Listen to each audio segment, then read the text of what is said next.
Sa barong-barong na yari sa pinagtagpi-tagping yero sa Bacoor, nagising si Isabela Isa Dimasang sa marahang ubo ng isang taong anak na si Luan. Nilagay niya ang palad sa likod ng bata, dinama ang init at maingat na tinapik-tapik, waring musikang pumapawi ng takot. Sa gilid ng papag, nakapinid ang lumang sobre, ang liham mula sa Zamora Veterans Relief na ilang buwan na niyang iniiwasang basahin, parang sugat na ayaw galawin.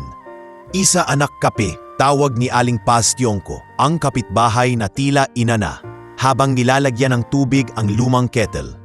Madilim pa, pero ikaw na naman ang unang gising. May labada pa po sa labas, Nay Paz, sagot ni Isa, nangingiting pilit. Kapag sumikat ang araw, tuyo na yon bago magtanghali.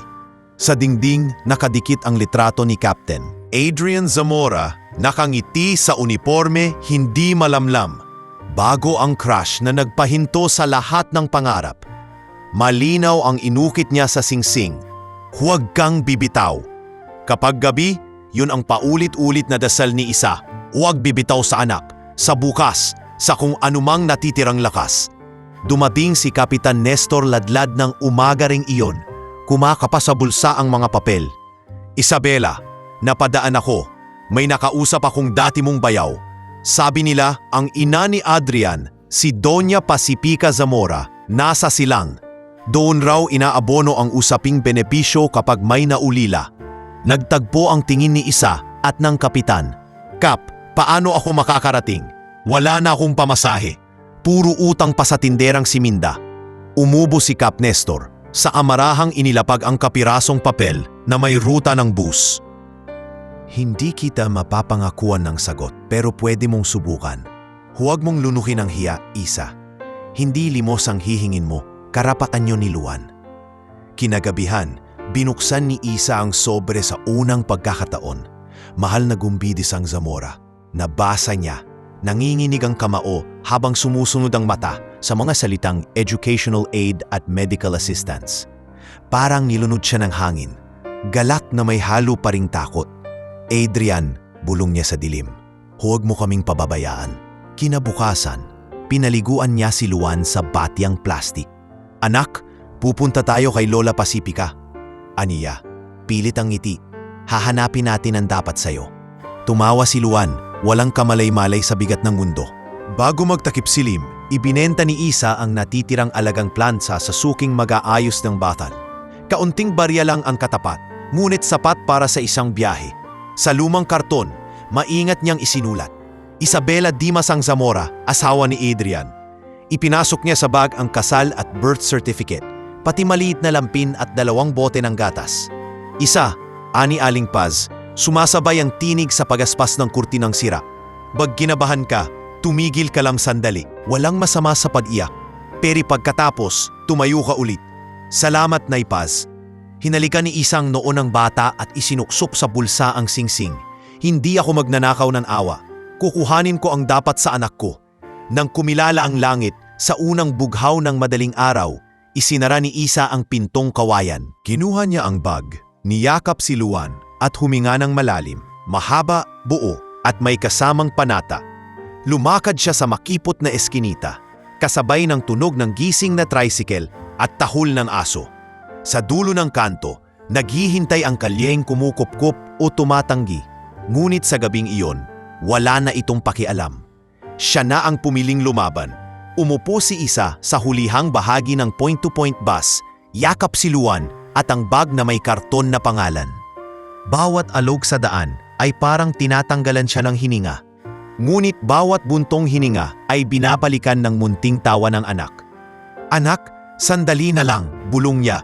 Habang nagliliyab ang liwanag ng umaga sa bintana, mga gusaling mataas, mga billboard na hindi niya mabasa ng buo, at mga taong nagmamadali. Ang konduktor, si Mang Santi, ngumiti nang makita ang batang may bote.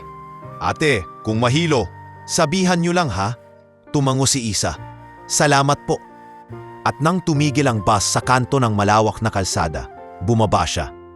Nagtanong sa guard ng terminal tungkol sa direksyong silang at naglakad kasama ang takot na pilit niyang tinatali sa loob. Sa dulo ng malilim na daan, lumitaw ang Zamora Mansion. Bakod na bughaw abo, mga punong ginupitan na parang letra. At gate na marmol na may palamuting agila. Napahigpit ang kapit ni Isa kay Luan. Huwag kang maingay anak, kakatok lang tayo. Mula sa guardhouse, lumabas ang lalaking malapad ang balikat at may malamig na titig. Si Rogelio Ogre Dizon, may nakasukbit na radyo. Sumunod ang payat ngunit aligagang si Temyong Vale. Naglalaro ang hinlalaki sa sinturon. Sa loob, may taong nakamasid. Ang hepe nilang si Lieutenant Jomar Quitalik, returned.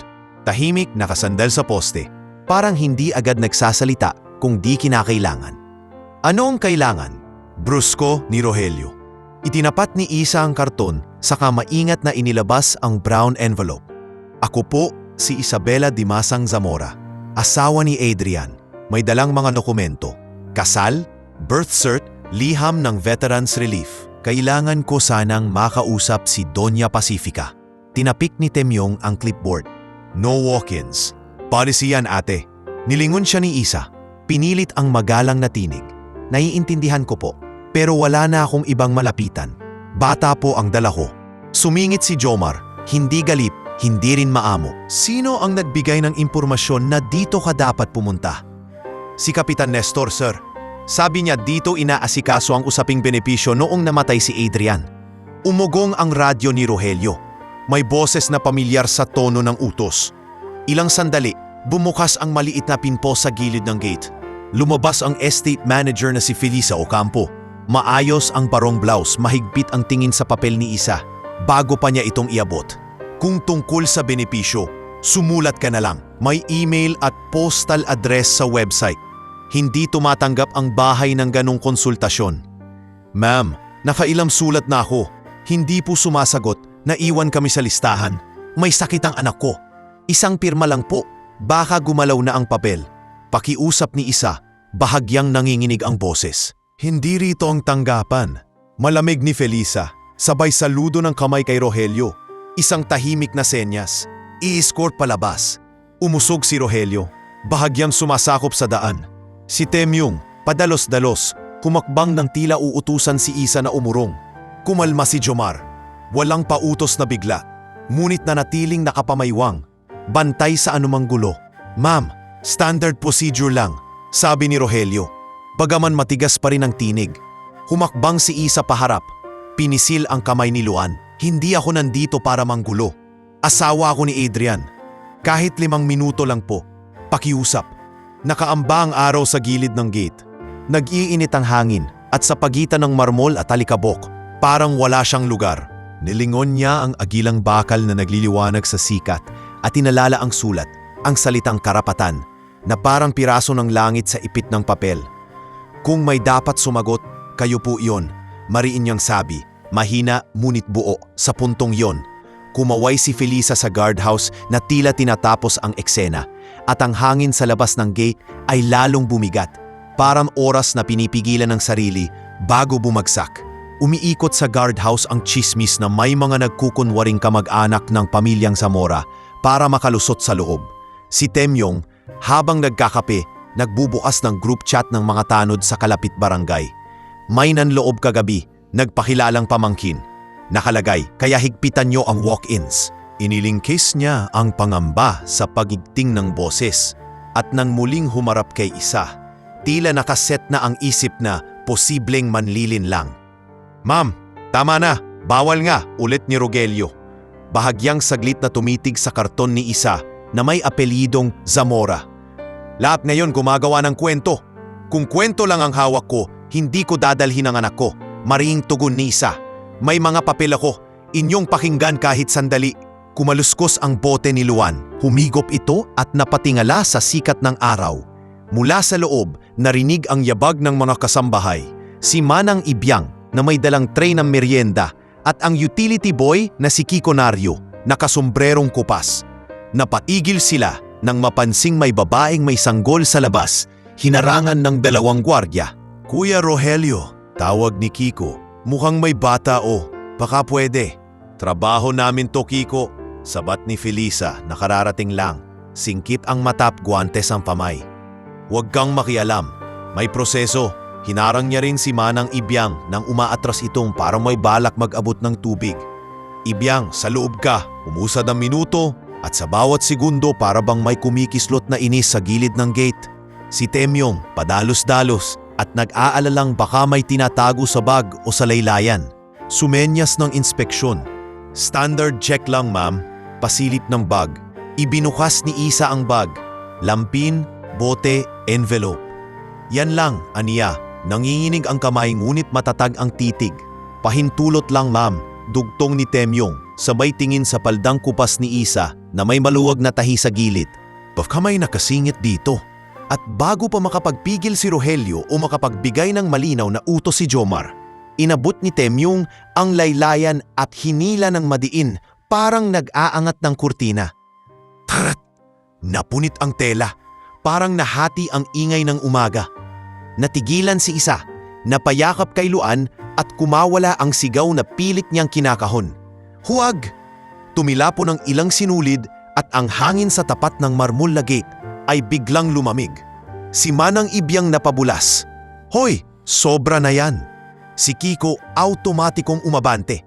Kuya, may bata! Ngunit isang tingin ni Felisa ang pumigil sa kanila. Matalim, malinaw, pasigaw na bulong. Back off!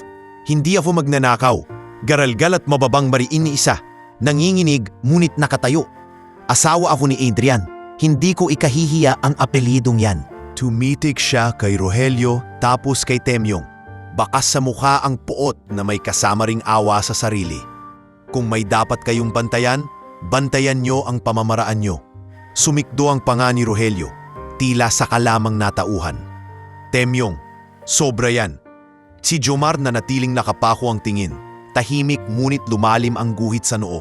Kita ang hindi pagsang-ayon sa biglaang pagdampot. Protokol, hindi panghihiya. Malamig niyang wika, bagaman hindi pa rin niya inuusad ang gate. Sa gilid, nagsisiksikan ang ilang hardinero at utility. Sumisinghot ng tensyon ang mga dahon ng santan at sampagita.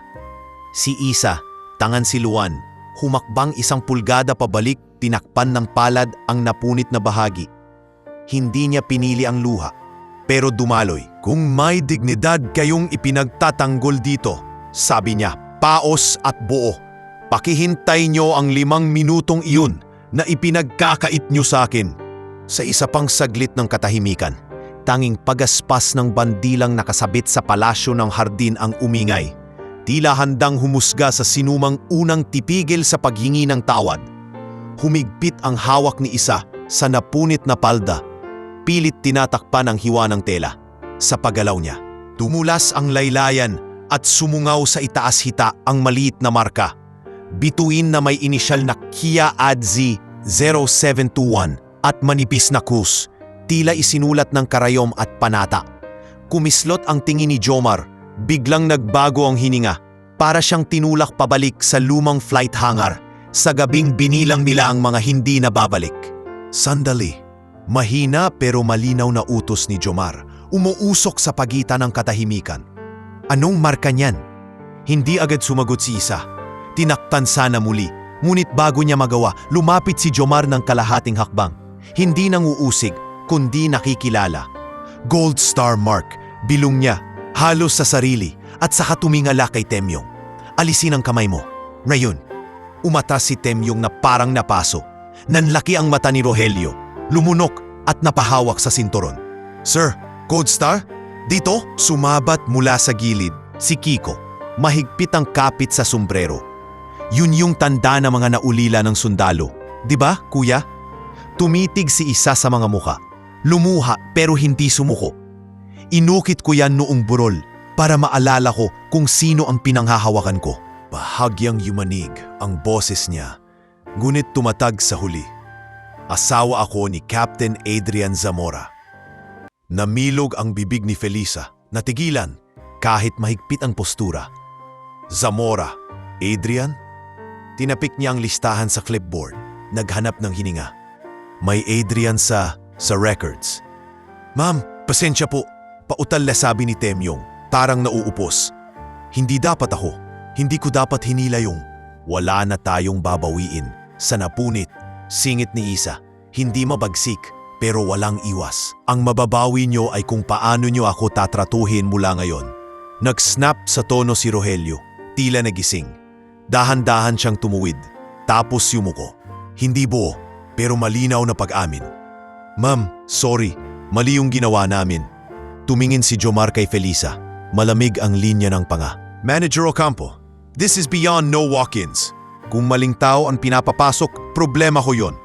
Pero kung tamang tao ang tinataboy, problema nating lahat yon. Kinuha niya ang radyo, bahagyang nanginginig ang daliri. Base, this is Kate. Stand by for urgent identity verification. Suminghap si Manang Ibyang sa likod, sa kamarahang lumapit kahit nakasinyas ang huwag sa kanya kanina. Iha, mahilong sabi, iniabot ang panyo. Takpan mo muna yung hiwa. Malamig ang hangin. Tinanggap ni Isa ang panyo. Itinali sa laylayan. Si Luan, tila nakiramdam sa pagbabagong tono ng paligid, tumigil sa pag-ungol at umangal ng mahina. Parang nagtanong. Andito lang si Mama, bulong ni Isa. Hinalikan ang noo ng anak. Ma'am Felisa, dagdag ni Jomar. Hindi na pakiusap. Logan Incident Report. Possible breach of protocol at harassment. Naganat ng tingin si Felisa. Nagbitaw ng hangin na parang matagal na niyang hawak. Sige, Aniya, ililista ko. Hindi ako humihingi ng eksena, sabi ni Isa, diretsyo at mahinahon. 5 minuto lang na marinig. Para sa anak ko. Sa wakas, bumaba ang balikat ni Rogelio at halos marinig ang unti-unting pagdalaw ng hiya. Sir, mahina niyan sabi kay Jomar. Ako na pong magbabantay sa perimeter. At ako na rin po ang magdadala sa report. Tumango si Jomar, ibinalik ang radyo sa sinturon. Tumingin kay Isa, hindi pa pangako pero malinaw na paggalang. Hihingi ako ng audience para dito, sabi niya. At habang wala pa, walang hahawak sa'yo. Dignidad muna. Hindi sumagot si Isa. Tumindig lang siya ng tuwid. Hawak ang bata at ang envelope. At sa pagitan ng marmol at alikabok, may tahimik na espasyo na sa wakas ay kumampi sa kanya. Nagradyo si Jomar mula sa gilid ng gate. Mababa ang boses na hindi nagtatanong, kundi nag-uutos. Requesting urgent audience for claimant, Isabela Dimasang Zamora, spouse of Captain Adrian Zamora. Sumagot ang boses sa kabilang linya, may bahid ng pagkabahala. Ilang minuto lang, bumukas ang side door ng mansyon at bumaba ang isang matandang babae na maringal ang tindig, si Doña Pacifica Zamora.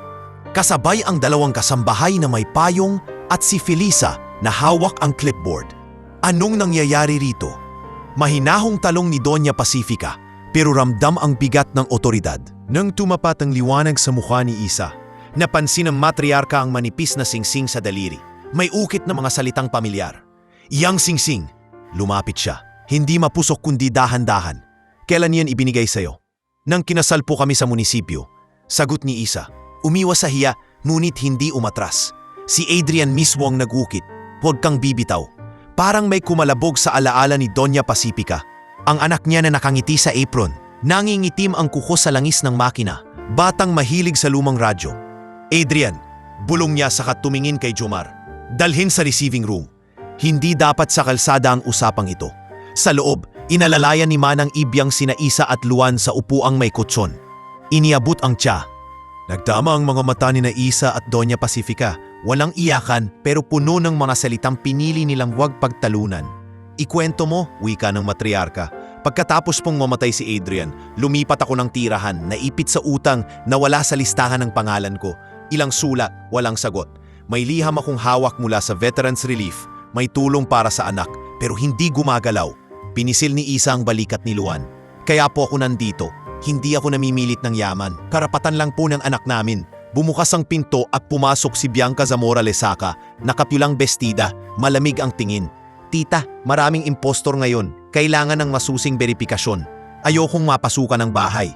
Tumikhim si Felisa, tila si Mang Ayon. May proseso po talaga. May proseso, oo. Tugon ni Doña Pacifica. Pero hindi rito nagtatapos ang puso. Humarap siya sa sekretarya. Felisa, ipatawag si Attorney Santino Real. Ngayon, tumango si Jomar. Tumayo sa tabi. Bantay na hindi marahas. Dumating si Attorney Santino. Payat, nakasalamin, may dalang folder. Ma'am, bati niya, saka kay Isa. Ako si Santino.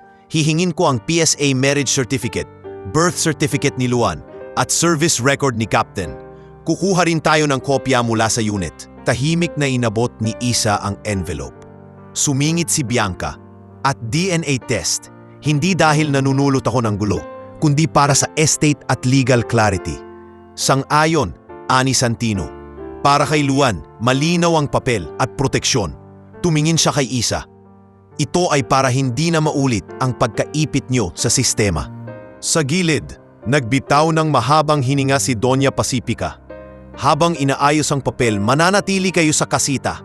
Manang Ibyang, pakitawag si Marikit Dayao, ang social worker. Felisa, i-endorso sa Veterans Relief at SSS ngayong araw. Nag-anat ng paningin si Isa, parang may piraso ng langit na nahulog sa kanyang mga palad. Maraming salamat po, wika niya. Nanginginig, ngunit matatag. Hindi utang laloob ang hiniling mo, wika ni Doña Pacifica Mariin, kundi katarungan, at sa bahay na ito, sisimulan natin yan ng tama. Kinahapunan, inihatid di Manang Ibyang sina Isa at Luan sa maliit na kasita sa likod ng rotonda. May 2 kutson, bentilador, at maliit na lamesa. Diyan muna kayo, iha, aniya, inaayos ang kumot. May lugaw sa kusina. Ako na ang magpapakulo ng tubig. Tumango si Isa, pinahiga si Luan at tinitigan ang bintanang may kurtinang puti. Parang pahinga ang kulay. Sa kabilang dulo, nagbulong sina Jomar, Rogelio, Temyong at Felisa. Effective immediately, suspended kayo ng 3 araw. Mahinahon ngunit matigas na wika ni Jomar kina Rogelio at Temyong. Magre-retrain kayo sa sensitivity at protocol. Napayuko si Rogelio. Sir, tatanggapin ko. Nagkamali ako. Si Temyong halos hindi makatingin. Pasensya, Ma'am Felisa. Ma'am Isa, bulong niya. Kahit wala si Isa sa silid. Tumango si Felisa, halatang kinakain ng konsensya ang lamig ng boses. Jomar, i-draft mo ang incident report. Ako ang pipirma. Kinabukasan, dumating si Marikit Dayao, social worker na may dalang clipboard at laruan. Kumusta ang tulog ng mag-ina? Tanong niya, naupo sa bangkito. Medyo payapa, sagot ni Isa, pero madalas umuubo si Luan paggabi. Kinapa ni Marikit ang dibdib ng bata, nakinig. Ire-refer ko siya sa pedya. May health card nang inihahanda si Attorney Santino. Ngumiti si Isa, mababa ang tinig. Salamat. Kahit pangalan pa lang ng doktor, parang gumagaan. Pero sa labas ng paderibang hangin ang umiihip, kumalat sa barangay ang kwentong may babae raw na sumugod sa Zamora. At bago pa matapos ang umaga, naka-upload na ang maikling vlog ni Kiera Lesaca, pamangkin ni Bianca, na may thumbnail na mapanlait. Mga kaibigan, malutong ang boses. Mag-ingat tayo sa mga fake widow. Parang apoy, kumalat ang komento. Tinawag ni Dana Rigor, PR officer ng estate si Felisa. Kung lalalayan, maglalabas tayo ng pahayag. Pero mas mahalaga, protektahan natin ang bata. Inilabas niya ang draft, paumanhin sa insidenteng panghihiya, haba ng proseso, pangakong pagwawasto. Walang pangalan, walang detalye, dignidad muna. Samantala, nagumpisa ang workshop sa guardhouse. Zero body contact sa inspections, pahayag ni Jomar sa mga gwardya. Women officer ang hawak kapag babae ang bisita. Body cam on at higit sa lahat, wika ang unang gamit, hindi kamay. Nakinig si Rogelio na parang binabasahan ng bagong panata. Si Temyong nagsusulat ng mabilis, paulit-ulit ang linyang, protocol hindi panghihiya. Sa kusina, tahimik na nagboluntaryo si Isa. Manang, pwedeng tumulong sa resibo. Si Manang Ibyang natuwa, ay saktong-saktong malabo ang matao sa kwenta. Pinulot ni Isa ang mga lumang invoice. Inayos ayon sa petsa. Nilagyan ng maliit na nota. Asukal, 3 kilo. Itlog, 1 tray, less 2 basag. Napatingin si Kiko, humanga. Ma'am, parang accountant. Napangiti si Isa. Nag-aaral sana ako noon ng bookkeeping bago kami nagka-problema. Magsapit gabi, dumalaw si Doña Pacifica. Walang alalay, may dalang gatas. Isabela, wika niya sa pinto ng kasita. Pasensya sa nangyari. Hindi ko ibabalik ang oras, pero babaguhin natin ang paraan. Tinanggap ni Isa ang kahon. Kumagat labi para hindi maiyak. Maraming salamat po. Tumingin si Doña Pacifica kay Luan na mahimbing na. Bukas darating ang pedya. At Isa, kung may maririnig ka mang salita sa labas, dito muna tayo makikinig sa totoo. Sa gabing iyon, Humina ang ingay ng vlog sa labas at ang nanatili sa loob ay ang tahimik na pag-asa. Isang maliit na ilaw sa kasita na ayaw patayin ng hangin. Kinabukasan naglatag si Ate Santino ng maliit na mesa sa receiving room, parang korte na walang martilyo. Isabela, ito ang checklist, sabi niya. Inihilera ang mga folder. PSA marriage certificate, birth certificate ni Luan at service record ni Captain Adrian. Kakailanganin din natin ng request letter sa unit para sa certified true copy. Maingat na inabot ni Isa ang mga dokumento. Kumpleto yan, ate. May punit lang sa gilid ng marriage cert pero malinaw ang pirma. Sinalubong iyon ng mabilis na tingin ni Felisa, hawak ang ballpen na tila araro sa papel. Noted aniya, mas maamo ang tono kaysa dati. Ipapaskan ko ngayon din. Pumasok si Doña Pacifica, may kasunod na nurse. Para sa DNA test, paliwanag ng matriarka. Hindi pagdududa, Isabela, kundi proteksyon para sa apo. Tumango si Isa. Naintindihan ko po. Kinuha ng nurse ang swab ni Luan at isa pa kay Doña Pacifica. Mabilis ang resulta, ma'am, sabi ng nurse, pero may standard turnaround. Eksaktong noon, dumating sina Bianca at ang asawa nitong si Mauro Lesaca. Maigpit ang tikas. Tita, sabi ni Bianca, nakakunot ang noo. Kailangan ayusin ang access control. Si Felisa ang may hawak ng gate. Kapag napadalos-dalos tayo, pwede tayong mapahamak sa PR at sa negosyo. Umigting ang panga ni Mauro. At alalahanin niyo ang audit. Sumabat si Felisa. Nakatingin kay Isa. May proseso po tayong sinusunod. Ngunit bago pa lumalim ang tensyon, itinaas ni Santino ang kamay. Ang usapin dito ay hindi corporate access, malinaw niyang wika. Ito ay karapatan ng bata at benepisyong nakalaan sa naulilang pamilya. Legal clarity, hindi PR spin. Kung ganon, balik ni Bianca, gawin nating kumpleto. DNA, PSA verifications at unit confirmation. Umigting ang labi ni Doña Pacifica. Ngunit payapa ang boses. Mangyayari yan. Habang hinihintay, manatili ang mag-ina sa kasita.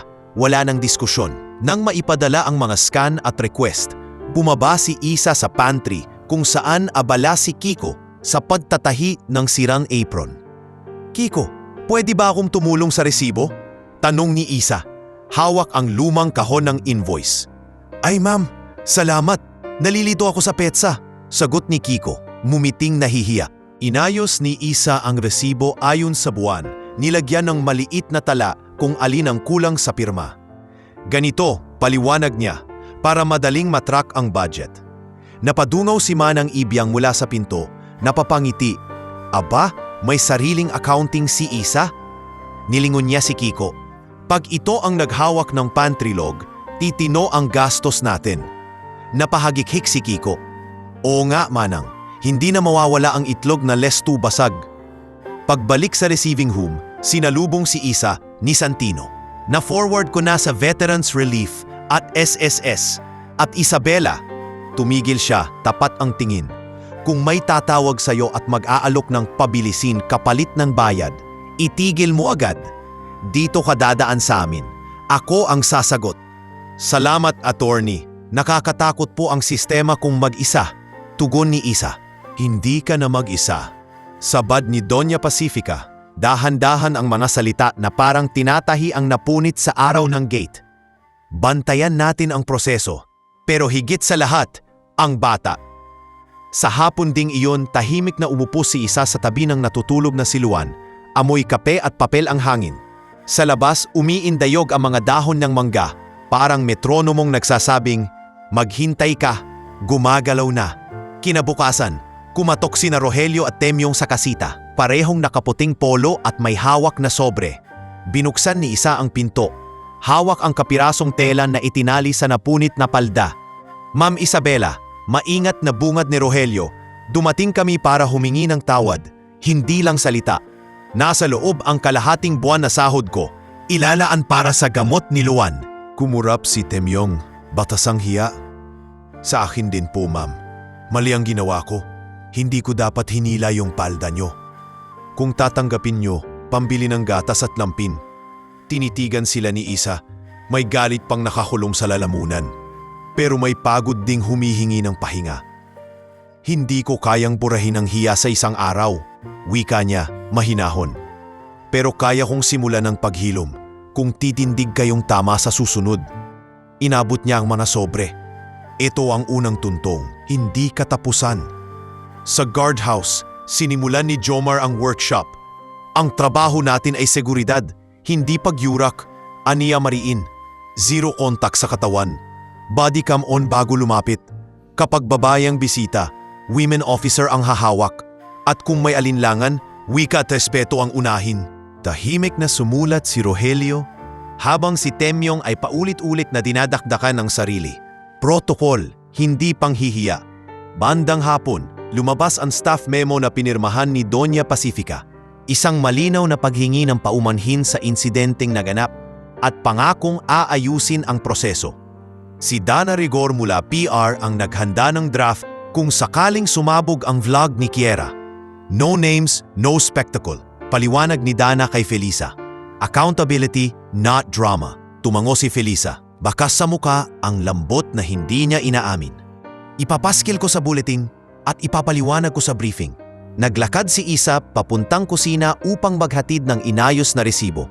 Naabutan niya si Manang Ibyang na inaabangan siya, may bitbit na bagong palda. Iha, para sa'yo, huwag mo nang tahiin yung napunit. Ipapakisuyo ko kay Kiko para gawing pamunas. Napamiti si Isa. Salamat Manang. Sa pintuan, sumilip si Kiko, kaway ang daliri. Ma'am, sakto, inayos ko na rin ang kahon ng invoice. Ang linis ng sistema mo. Kinagabihan, kumatok si Doña Pacifica sa kasita. May dalang maliit na basket. Isabela, nais kong marinig mula sa'yo. Ano ang tingin mong makatarungang gawin natin sa harap ng nangyari? Huminga ng malalim si Isa. Ma'am, ang gusto ko po ay malinaw na tuntunin para sa lahat, hindi lang para sa akin. Kung may dadaan na katulad ko, maririnig agad, hindi hahawakan agad. Tumango si Doña Pacifica. Isusulat natin yan. At bukas, ipapakita mo sa akin ang pantry log. Gusto kong makita kung paano mo ito pinalinis. Pagbalik niya sa kasita, mahimbing na si Luan. Umupo si Isa sa gilid.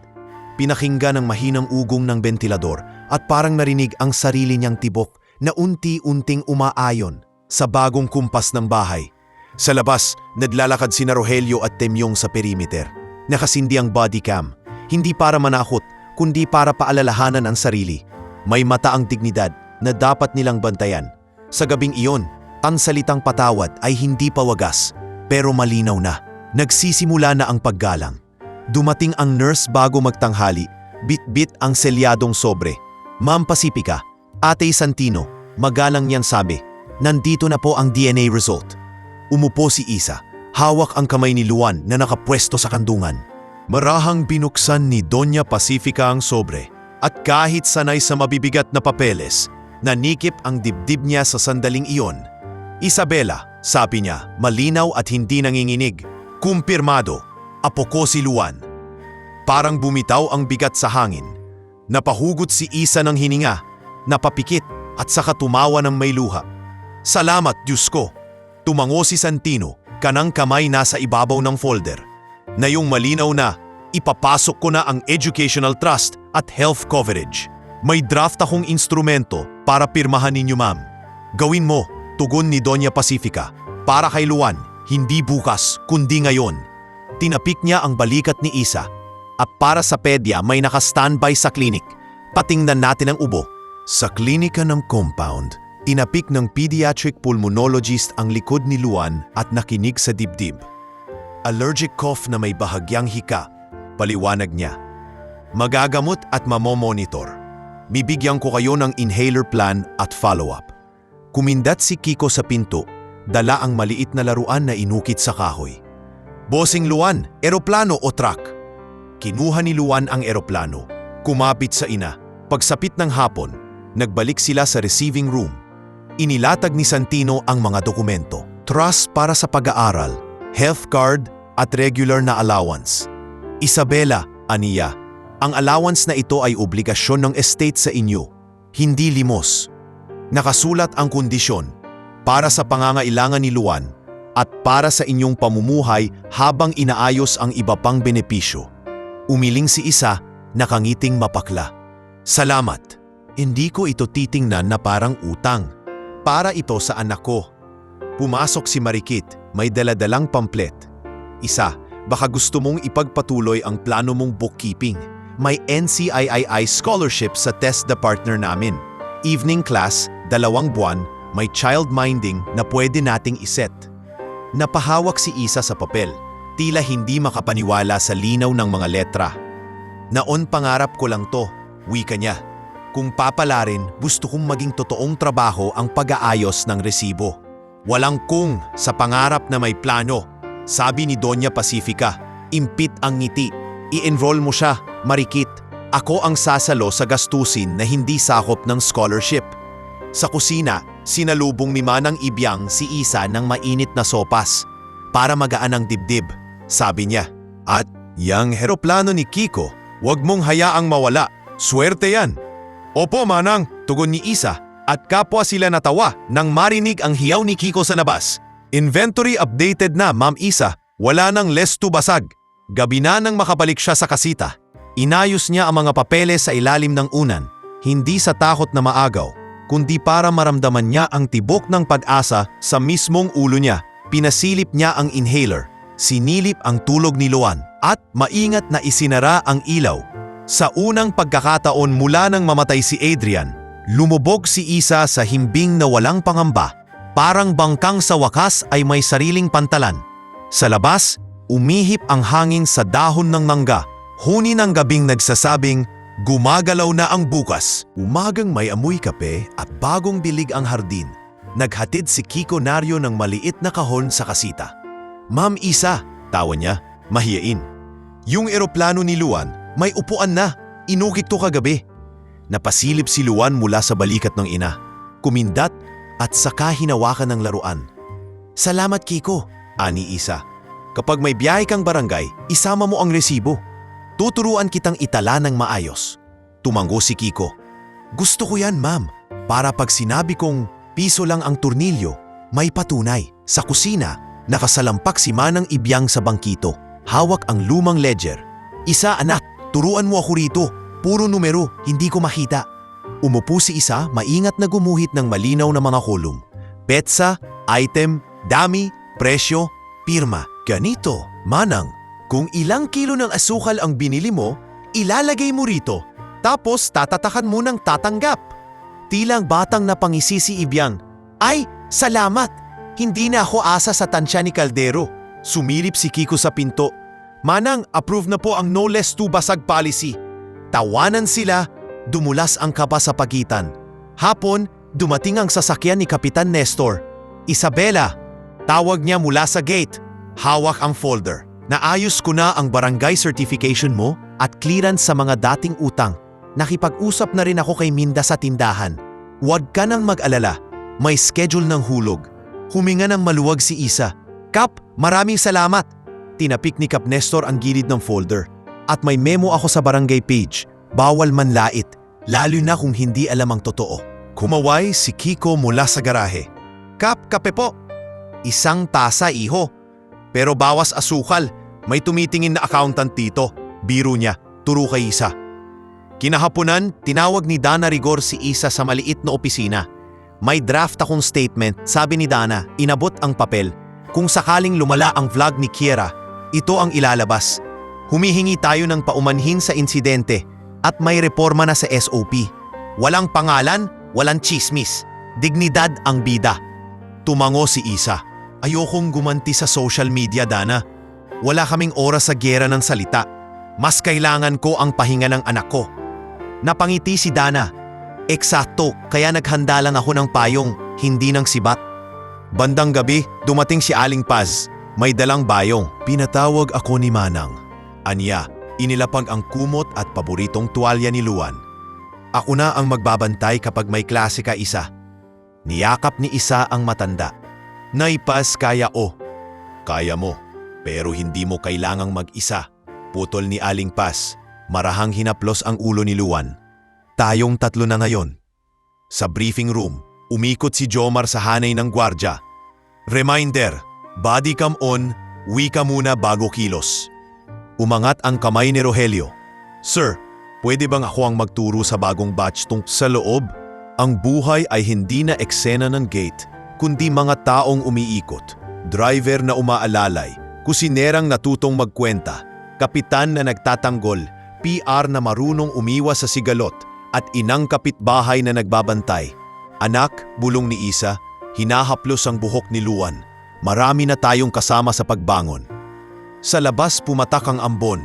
Sa loob, kumapal ang init ng bahay na unti-unti nang nagmumukhang tahanan. Mabigat ang hapon nang pumasok si Jomar sa kasita. Dala ang isang printout na may logo ng messenger app. Isabela, Ania, may dumidikit sa perimeter tuwing tanghali. Pangalan, Gardo Peñalosa. May service daw para pabilisin ang papeles. Kilala ka raw. Kumunot ang noo ni Isa. Siya yung nagbenta sa akin ng appointment pass dati. Sagot niya, hinugot ang lumang sobre ng resibo at screenshot ng text the VIP slot sureball. Fixer, madiin ni Jomar. Hihingi ako ng tulong kay Attorney Santino. Sa receiving room, nilatag ni Santino ang plano. Kasama ang 2 pulis na naka-civilian.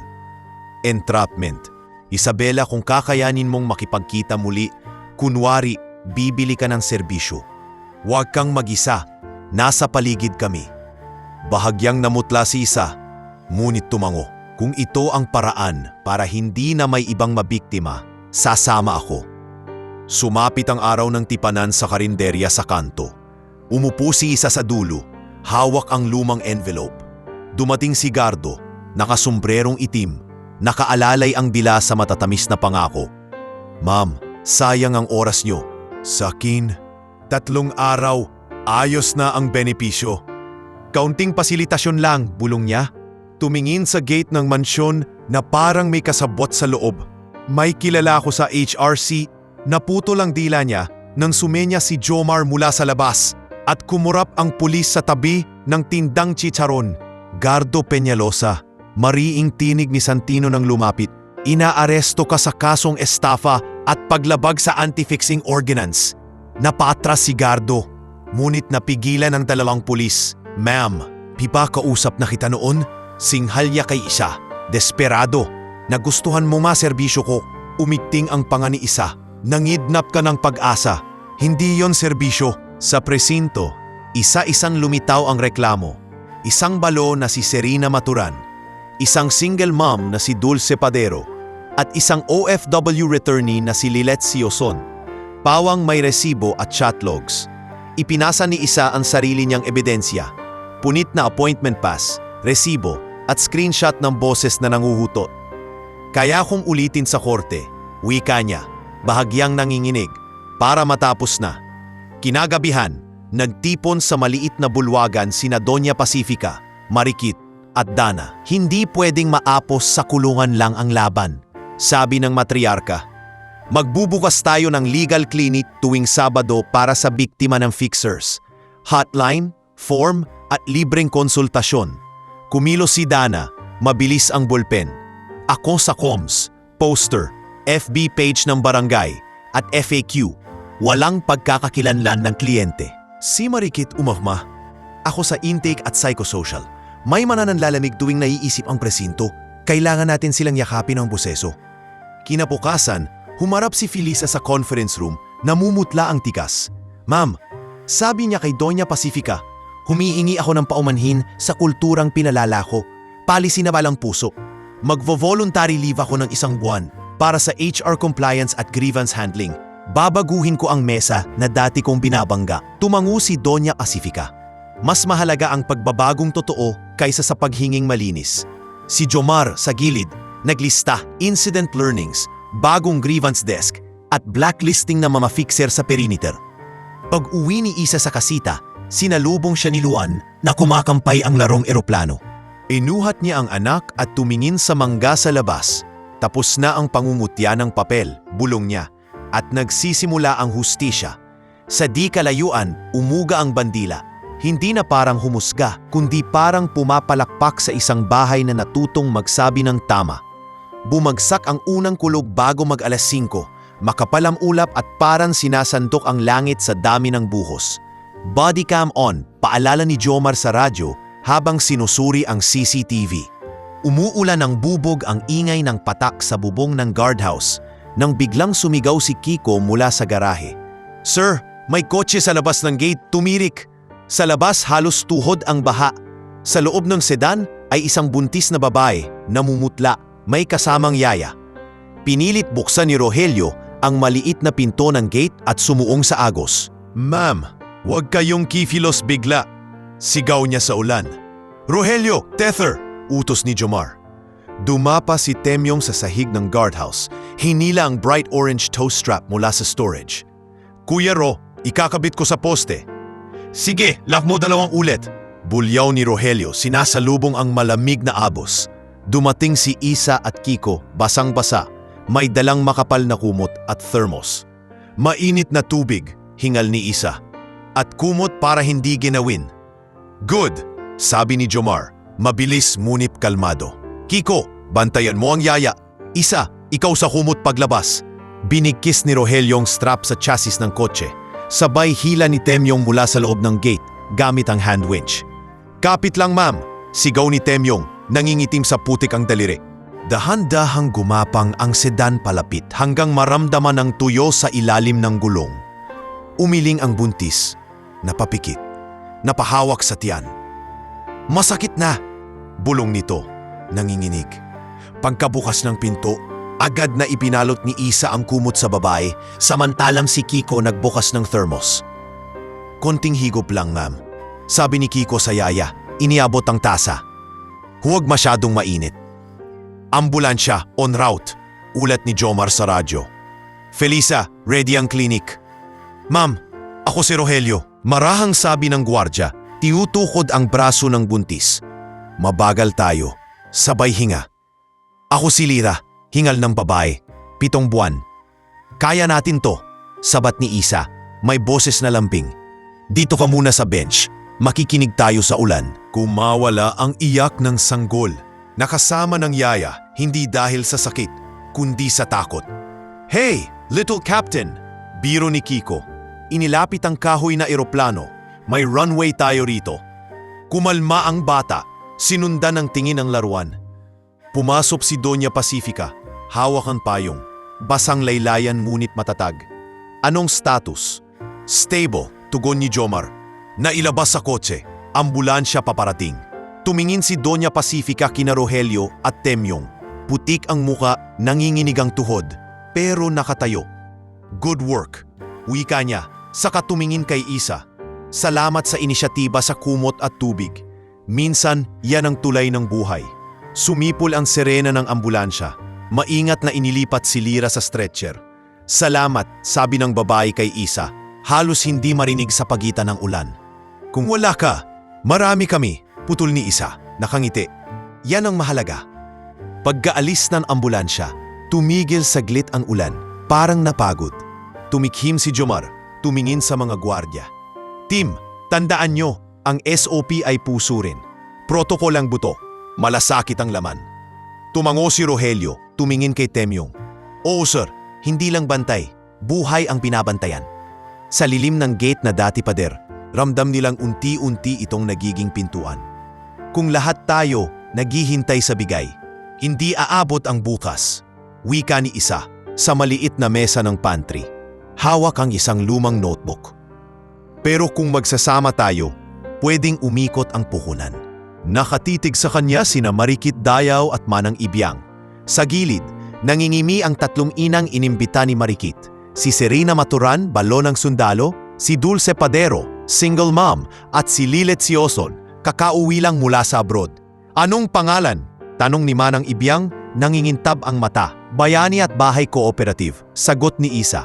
"Laundry, merienda at bookkeeping service. 3 paa para hindi madaling matumba. Paperwork ko yan," tawa ni Marikit. Mabilis nang nag-fill out ng forms. Membership fee, maliit lang, para accessible. "Isa, ikaw ang treasurer kung payag ka." "Payag," sagot ni Isa, huminga ng malalim. Pero malinaw ang ledger, walang tansya ni Caldero. Sumulpot si Kiko, Bitbit ang bagong ayos na tricycle. Pwede kong gawing delivery bike to, Ma'am Isa? May sidecar na may takip. Hindi mababasa ang labada. Ayos, sagot ni Isa. Maglalagay tayo ng pickup schedule at Kiko resibo. Aba oo, may brand pa, bayani at bahay. Kinabukasan naglakad silang 5 papunta sa barangay hall. Cap permit po, magalang na sabi ni Isa kay Kapitan Nestor. Sabay abot ng proposal. Napataas ang kilay ng Cap, natuwa, kumpletong-kumpleto ha. Ito ang gusto ko, hindi humihingi, kundi humahakbang. Tinawag niya ang sekretarya. Priority processing to at bibigyan ko kayo ng slot sa Barangay Market Day. May mesa, libre ang bayad sa unang 3 linggo. Salamat Cap, sabay-sabay nilang tugon. Tandaan, dagdag ng Cap. Magandang presyo hindi ibig sabihing lugi, ibig sabihin patas. Sa mansyon, naapila ang mga lumang towel at bedsheet para sa pilot laundry. Quality check, sigaw biro ni Manang Ibyang. Pinipisil ang kanto ng labada. Kung lampaso ang hitsura, ibabalik. Nagkatawanan sila. Dumating si Dana Rigor na may dalang mock-up ng brochure. Minimalist lang, aniya. Ipinakita ang pahina. Logo, mga serbisyo, hotline na minanage ni Marikit. Ang tema natin pagbangon, hindi pag-iyak. Ganda, sabi ni Dulce. Hawak ang papel na parang larawan ng bagong simula. Unang linggo, maliit ang kita pero dumaloy. 170 net sa laundry, 230 sa merienda, 90 sa ledger review. Basa ni Isa sa ledger. Hatian pantay-pantay. Tabi tayo ng 50 pesos sa medical fund. Para sa gamot ng mga anak, dagdag ni Lilet, nakatitig sa alkansiya. At para sa inhaler ni Luan kapag kailangan. Singit ni Serena, nakangiting totoo. Salamat, sagot ni Isa. Mahina pero buo. Ikalawang linggo, nag-deliver si Kiko sa 3 kapitbahay at 1 klinik. Ma'am, may feedback. Aniya, inabot ang maliit na papel. Sabi ng klinik ayos ang tikim ng arroz kaldo ni Manang, pwedeng araw-araw. Dagdag paninda, tuwang sigaw ni Manang Ibyang. Pero presyo dapat kaya ng masa, palala ni Isa. Nagsusulat ng bagong costing. Pagtapos ng unang buwan, nagtipon sila sa kasita. Pagod, pawis, pero may ningning ang mata. Inangat ni Isa ang ledger. Total surplus 1,120. Medical fund 300. Napahikbi si Dulce. Matagal ko nang hindi nararamdaman to, yung hindi takot magbilang. Tumango si Isa, sumulyap kay Luan na natutulog. Hindi na tayo nakasandal lang sa allowance, marahan niyang sabi. Tumatayo na tayo sa sarili. Sa labas, pumikit ang mansyon sa kapahimikang parang pagpayag. Isang bahay na natutong magpaabot ng hagdan imbes na magtaas ng pader. Umapaw ang liwanag ng tanghali sa conference room nang dumating si Bianca. May bitbit na folder na makapal. Tita, ito ang petisyon. Malamig niyang wika. Limitado ang access ni Isabela sa estate. Pwede siyang manirahan pansamantala pero walang say sa pondo. Baka magka-liability tayo. Katabi niya si Mauro. Ramdam ang tikas ng negosyo. At gagawa ako ng statement sa media, preemptive, dagdag nito, para hindi tayo magmukhang nagpabaya. Umayos ng salamin si ating Santino, hindi uminit ang boses. Pamilya ang pinag-uusapan, hindi shareholder meeting. Ang karapatan ng balo at apo ay nasa family code at law on succession. Hindi ito goodwill, ito'y obligasyon. Umupo si Isa sa dulo, tahimik, hawak ang kamay ni Luan. Tumingin si Doña Pacifica sa lahat, mababa ang tono, walang kamera, walang clickbait. Dana, ihanda ang neutral advisory, walang pangalan, puro proseso. Tumango si Dana, copy. We're reviewing and improving systems to protect families. Yan lang, pero tita, singit ni Bianca, kapag binigyan natin ng sobrang pinto ang isang tao, bintana ang ibibigay natin, putol ni Doña Pacifica, hindi vault key, at hindi tayo magtatago sa takot. Ipinasa ni Santino ang draft na kasunduan. Structured trust para kay Luan. Edukasyon, kalusugan at emergency care lamang ang sakop.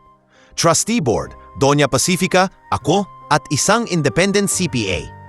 Quarterly audit, open for inspection. Suminghot si Mauro. At ang balo, livelihood guarantee, tugon ni Santino. Hindi cash out, suporta sa kooperatiba, equipment grant, training at rent-free workspace sa lumang bodega. May metrics at review tuwing 6 na buwan. Nagtaas ng kilay si Felisa, nakakabalik mula sa HR seminar. Mas mahinahon ang tinig. Maglalagay din tayo ng grievance desk at ombudsman para sa staff at bisita. Anonymous ang reports. Kung may abuso, may ruta. Bumuntong hininga si Bianca, hindi pa kumbinsido. Kung magkulang siya, doon tumindig si Isa. Hindi mataas ang boses, pero matibay. Hindi ko hihipuin ang pera ng anak ko. Ledger ang hahawakan ko. Lahat ng galaw may resibo. Kung magkaroon ng pagkukulang, ako ang unang lalagda sa pagwawasto. Tumitig si Doña Pacifica sa mukha ng balon ng anak, saka dahan-dahang tumango. Sapat na sa akin ang panata mo na may kasamang gawa. Pipirmahan ko ito. Umupo si Bianca, nagbukas-sara ang bibig at sa huli ay tumingin kay Dana. Okay, walang media spin, pero gusto ko na audit. May audit, sagot ni Santino. Pirma sa bawat pahina at may hangganan. Nilagdaan nila ang kasunduan.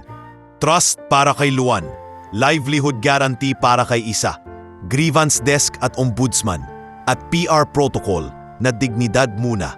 Inilapit ni Dana ang simpleng pahayag para sa website. We regret the incident, have updated our protocols, and are committed to protecting families with fairness and respect. Walang pangalan, walang drama, malinis na direksyon. Paglabas sa bulwagan, sumalubong ang hangin mula sa hardin. Inabot ni Isa ang folder kay Doña Pacifica. Salamat sa tiwala, mahina niyang sabi. Hindi tiwala lang, tugon ng matriarka, katarungan. Sa di kalayuan, tanaw ni Isa ang lumang bodega na magiging tahanan ng kooperatiba. Sa wakas, hindi na pader ang mansyon, kundi plano, at ang plano ay may pirma niya. Maagang tumawag si Jomar sa kasita. May hawak na lumang tahon na amoy langis at papel. Isabela, mahinahon niyang sabi. Nasa storage ng unit ang flight log ni Captain. May iniwan siyang nota. Dahan-dahang binuksan ni Isa ang kahon. Naroon ang kupas na patch ng aviation unit at isang pahinang may mabilis na sulat kamay. For Luan, kung darating siya. Parang umupo ang alaala ni Adrian sa gilid ng lamesa. Hindi multo, kundi presensyang nag-aanyaya ng paghinga. Salamat, Jomar. Wika ni Isa, pinisil ang patch, inilapat sa dibdib ni Luan. Anak, tandayan ang tatay mo. Hapon tahimik na nagtipon sa maliit na kapilya ng mansyon.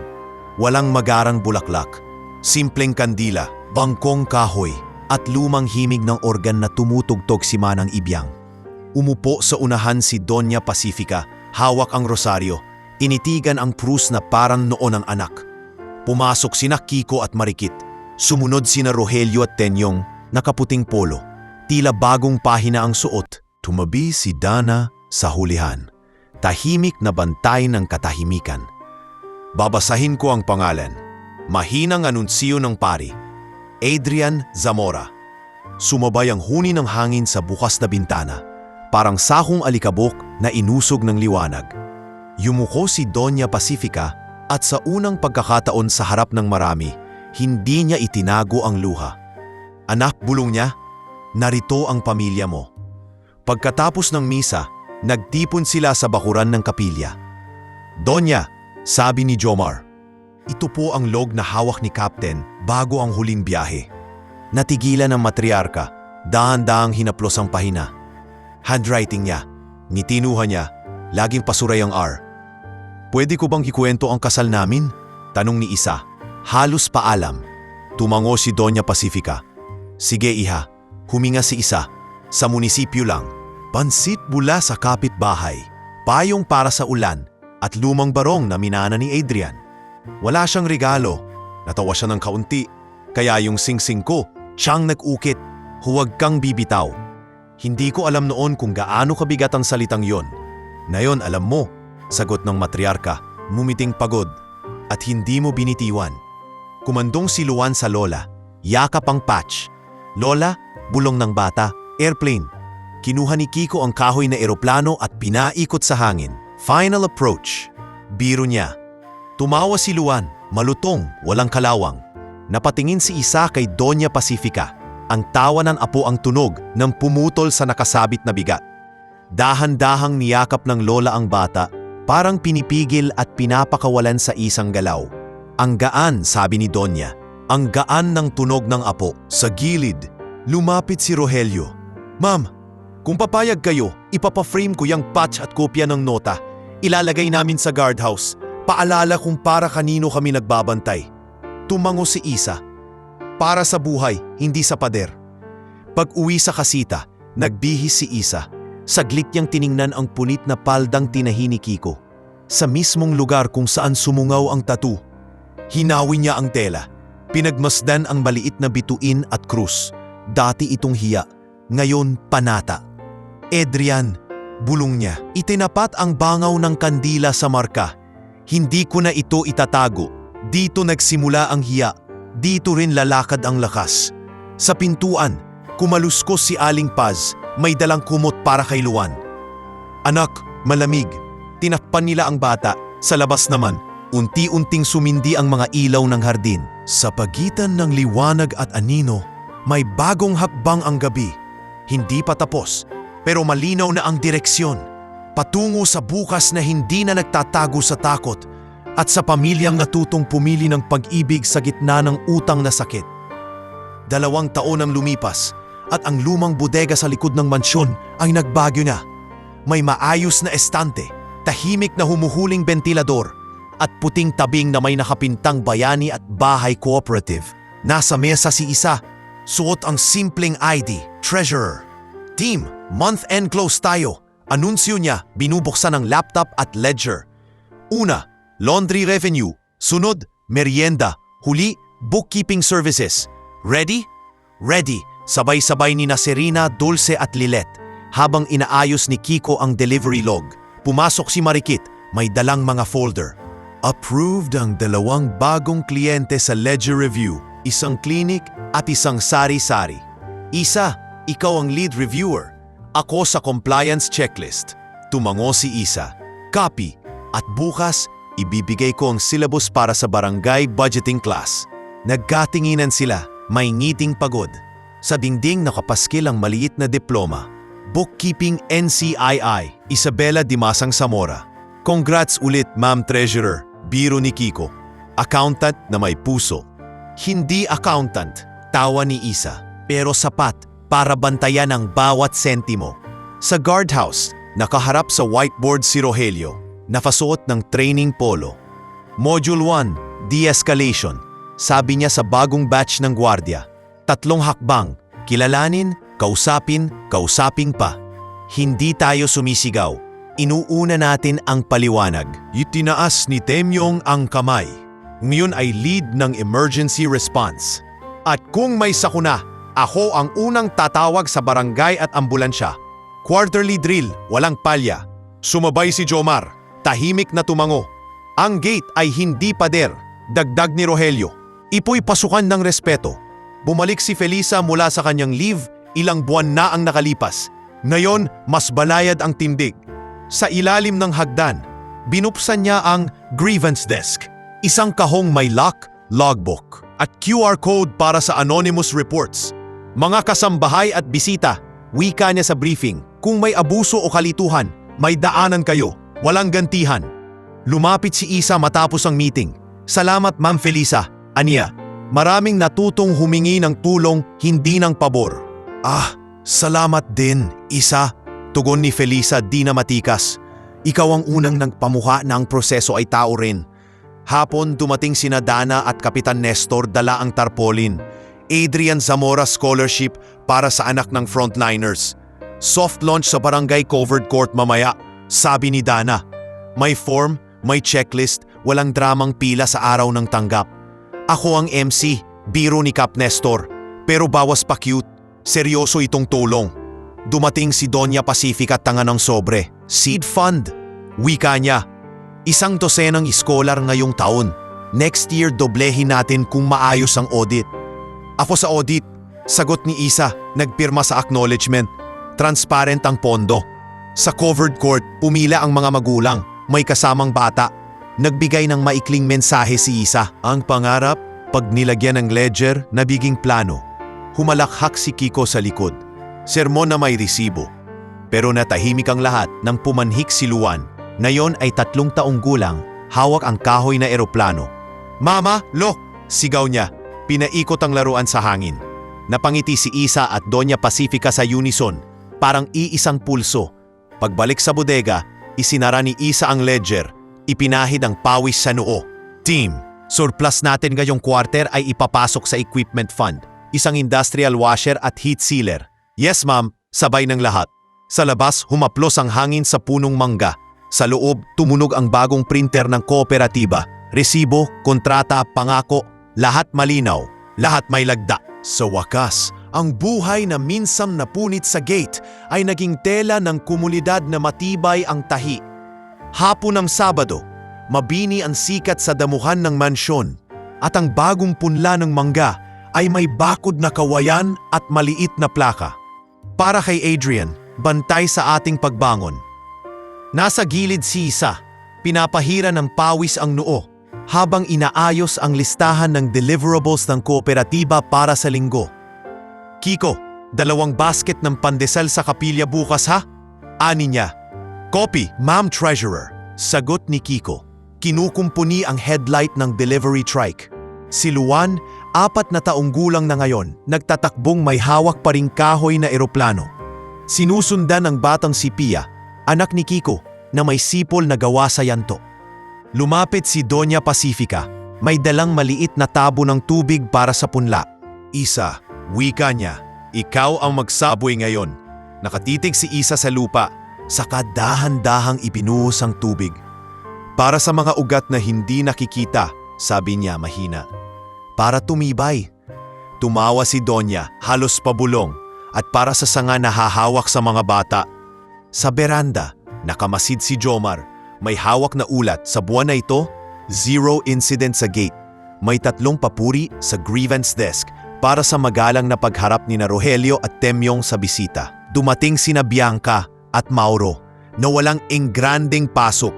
May dalang kahon ng pangkulay at ilang aklat. Para kay Luan, sabing mahinahon ni Bianca, inabot ang kahon sa bata.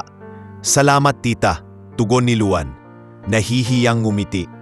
Napatingin si Isa, may lamig pa ring natira sa pagitan, pero wala nang talim. Bukas ang go-up sa audit kung gusto ninyo, alok ni Isa. Quarterly report kasama ang scholarship. Tumango si Mauro, napakalma ang tikas. Humanga ako sa turnout ng unang batch, aniya. May 2 scholars sa technical vocational. Good governance ang amoy. Napahagikhik si Dana na kararating lamang. May dalang tarpalin para sa recognition day. At walang press release, sabay kinda. Ang kwento mas masarap kapag totoo at tahimik. Sa kusina, si Manang Ibyang ay abala sa pag-steam ng puto para sa merienda ng mga magulang na dadalo sa scholarship briefing. Fenisa, tawag niya sa bagong pasok na estate manager. Pakibanggit sa bulletin, bawal ang palakasan, pero bawal din ang panliliit. Ngumiti si Felisa, may pilat pa ng hiya, ngunit malinaw ang tingin. Nakalista na. Kung may problema, may daan. Kung may daan, may sagot. Sa mesa, inilapag niya ang kahon ng feedback slips. May tatak na QR para sa mga hindi komportable magsalita. At isa, dagdag niya, kapag may reklamo sa kooperatiba, sa akin dadaan, hindi sa eskinita. Bandang hapon, nag-assemble sa hardin ang maliit na pamilya at komunidad. Scholars na may simpleng medalyon, mga magulang at staff. Maikling programa lang, 2 awit ng barangay choir, at ilang salita mula kay Kapitan Nestor. Ang dangal, wika ng kap, ay hindi paghihigpit ng gate, kundi paglinaw ng pinto. Umakyat si Isa sa maliit na entablado, hawak ang manipis na ledger ng foundation. Ito ang resibo ng tiwala, sabi niya. Transparent, may pirma at bukas sa tanong. Kung may kulang, sasagutin. Kung may sobra, ibabalik sa nangangailangan. Sumenya si Jomar kina Rogelio at Temyong na umiikot sa perimeter. Relaxed posture. Ang body cam ay naka-on, hindi para manghuli, kundi para sumaksi. Sir, bulong ni Rogelio, tanaw ang punlang mangga, ibang klasing duty to. Oo, sagot ni Jomar. Bantay tayo sa katahimikan. Lumapit si Doña Pacifica kay Luan. Itinuro ang plaka sa ilalim ng puno. Apo, kapag lumaki ang punong to, Dito tayo magbabasa ng libro mo. About airplanes? Tanong ng bata. About anything, tugon ni Isa, yumakap sa anak, dahil hindi na tayo natatakot sa hangin. Habang lumulubog ang araw, umindak sa damuhan ang mga anino ng mga taong minsang magkakalaban, ngayoy magkakatabi. Si Bianca na marunong nang bumati, si Mauro na marunong makinig, si Felisa na marunong tumanggap ng puna, sina Rogelio at Temyong na marunong humingi ng tawad at tumindig muli, at si Isa na hindi na ang babaeng hiniya sa gate, kundi ang babaeng naglagay ng pangalan sa resibo ng pag-asa. Sa huling sandali ng liwanag, gumuhit ang eroplano ni Luan sa hangin, parang tandang pahina sa isang librong nagwakas ng payapa. Hindi dahil natapos ang laban, kundi dahil natutuhan ng lahat kung paano mag-alaga ng ugat, magpaamo ng pintuan at magtanim ng bukas na hindi na madaling mapunit.